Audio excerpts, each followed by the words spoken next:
That's not a comic book. Now that's a comic book. Let's go ahead and go on and talk about trades.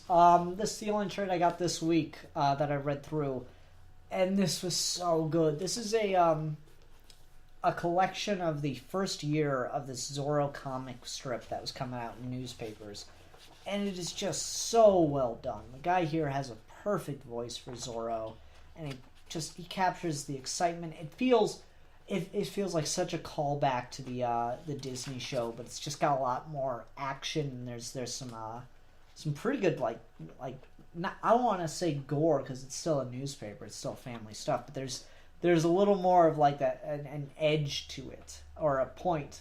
Get it because Zorro uses swords.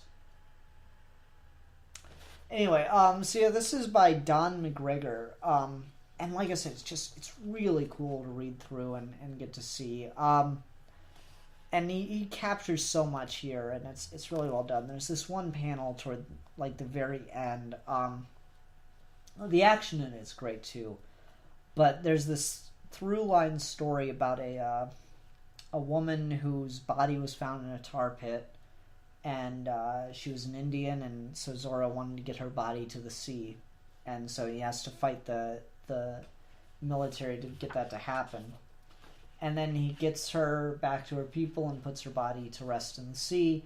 And then he's told by one of her people that she was pregnant, and Zorro is able to piece together that it was one of the soldiers who was involved in the chase and everything that had killed her and gotten her pregnant in the first place. So he goes to confront the soldiers, or the soldier that did it. And there's just this great scene where he accuses him, and the soldier goes, "She's an Indian woman. No one cares how she died. Who's going to do anything about it?" And just have this amazing panel of Zorro, and he says, "Me, I am. I care." It's just look at it. Look at how awesome it is. It's so cool. Zorro's such a badass. God, as much as I love Batman, I love Zorro too. It's just that, like, why haven't we gotten a crossover of them? And then it's like the only problem I have with this is there isn't a second volume, and there was meant to be. Look at that. It says 1 right on the spine. But we're never going to get a second volume. Or, well, no, we did. I correct that. I went to look online for the second volume of this, and I found out that in 2013, there were 50 copies made. Each of them cost $50. They're not available now. There was the second year of this Dailies book, so I've got to see if I can find the strips online somewhere, because just it was so good. This was coming out in 1999 into 2000. It was just it was right off the heels of the Antonio Banderas movie, and so well done. Set up against this really cool villain who used like trick swords. Like he has a sword that when he thrusts with it, he can press a button and the blade will extend out farther. So there's this cool fight scene where Zorro's fighting him, and he tries to like step aside to avoid the guy's thrust, or step back to avoid the guy's thrust, and then the blade comes out further and is able to wound him. And then when they're locked and he's trying to like grab the guy's sword away from him, he has another button where some talons like reach out from the blade, or not from the blade, from the hilt, and like pierce Zorro's hands, so he's like wounded very, very badly in the fight. So it's just really cool. And then there's a this really funny ongoing gag about a serpent spear.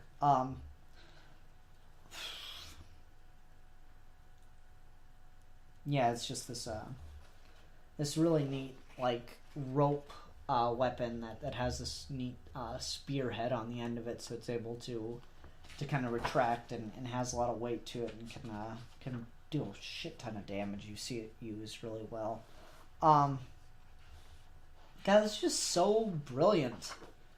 Oh man, the guy perfectly got this. There's a cool carriage chase, and there's like, people falling off horses, and and Zorro jumping off the carriage, and oh man, it was so neat. I had so much fun reading through this. It's really great, Zorro.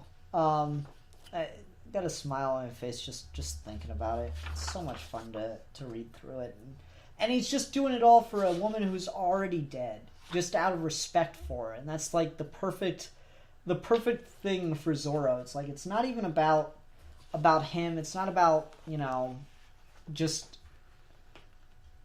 It's not about basic rights or anything. It's just about what's the right thing to do. It's so high morality that no one even has to have been hurt, because at the time he knows she was murdered, but that's not even his issue. It's just making sure her body is given the respect it deserves, and that's all he goes through this to do, and that's just great. And he gets injured and all this other stuff just for her. Look at that panel. That's such a cool panel. Zorro jumping off the top of a carriage into to slide into it. That's so cool. Zorro's awesome. Need more Zorro stuff. I want a Zorro movie to come out again. It's been 10 years. But yeah, great stuff. I love Zorro. And this is handled really well. Only issue I have with it is he gives this girl that's been helping him throughout the chase over to Garcia as the carriage is about to flip over. Like, he hands her off to Sergeant Garcia, who's written quite well. And I would have preferred if she got to stick with Zorro and be kind of like a female companion, kind of like a Batgirl or something like that. But as it is, it's okay. Like, nothing bad happens to her. That's the important part. If something bad had happened, that would have also been interesting. But she's just kind of seems to be okay, at least from this.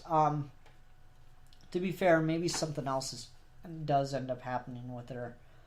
But I was a little disappointed that they don't go a bit further with it. But yeah. Really, really good book. There are a lot of copies of this volume, Zorro the Dailies, Volume 1, the first year. That's definitely worth picking up, and if you ever see the second volume, grab it, because there are 50 in the world. And I think most of them were made in Germany. Sucks. That's not a comic book. Now that's a comic book.